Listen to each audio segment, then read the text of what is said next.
Finalement, ça va jusqu'au tour du monde, parce que j'adore voyager, j'adore déplacer ce personnage, lui faire découvrir des contrées inexplorées, l'emmener dans des villes qui sont à l'autre bout du monde.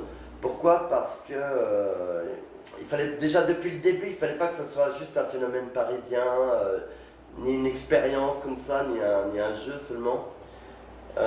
Confronter l'image d'un personnage avec des gens, c'est aussi le confronter avec des gens différents.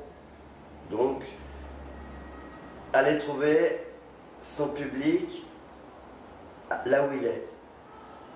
Aller lui faire découvrir des murs aussi différents, des déserts, des montagnes.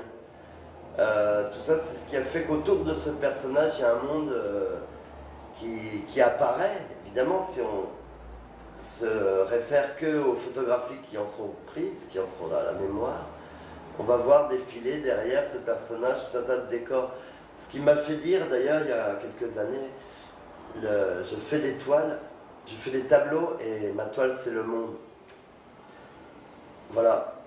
Parce que l'homme tout seul, tel que je le peins, il a que son propre intérêt, mais là où le véritable intérêt du travail se fait, à mon avis, c'est dans cette confrontation avec des paysages, des décors différents, des matières différentes, des reliefs différents, des températures différentes. Voilà, on peut aller plus loin, on peut aller des couleurs différentes, un public différent.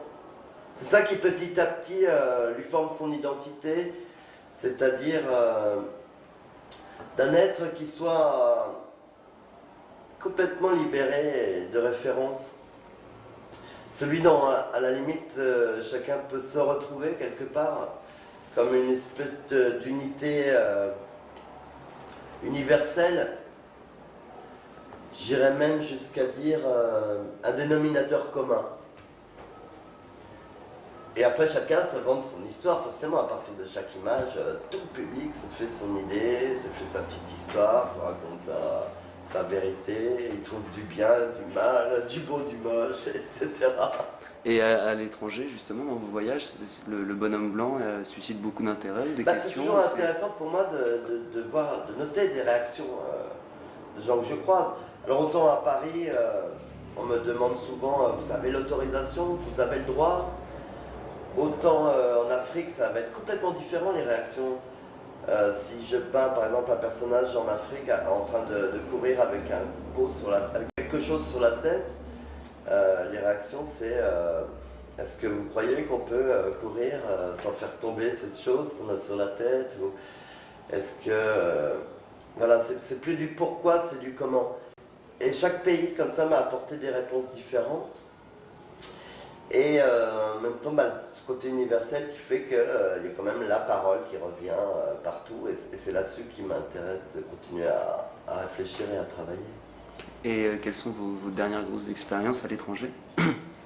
Là, c'est l'Inde. Donc chaque année, je vais en Inde. Là. Donc j'ai fait le 4e voyage. J'ai découvert l'Inde il y a 3 ans. Et je ne m'attendais pas du tout à ça. Je m'étais fait une idée de l'Inde, comme on peut avoir quand on est enfant. En réalité, on a quelque chose de très très très humain.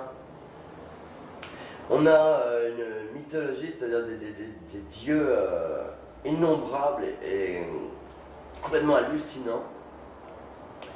Chose qui a fait que, à travers ces voyages, je me suis mis à peindre sur le thème des dieux indiens. Donc j'ai regardé l'écriture et j'ai changé la forme des personnages. On regardait tout à l'heure, principalement Ganesh, puisqu'on commence toujours par ce dieu Ganesh. C'est un être humain avec une tête d'éléphant, qui est le fils de Shiva. Enfin, il y a toute une légende, une tête coupée du fils de Shiva qui a été remplacé par une tête d'éléphant. Ça m'a amené à changer mon bonhomme. Donc voilà où c'est intéressant aussi de voyager, c'est quand le voyage transforme la peinture du peintre. Alors bon, en plus, je fais des expos là-bas. Pondichéry, ça a été l'expo à l'Alliance française. Et beaucoup bah, de bonheur à le faire et puis bonne interprétation des gens, quoi. Et en même temps, j'apprends.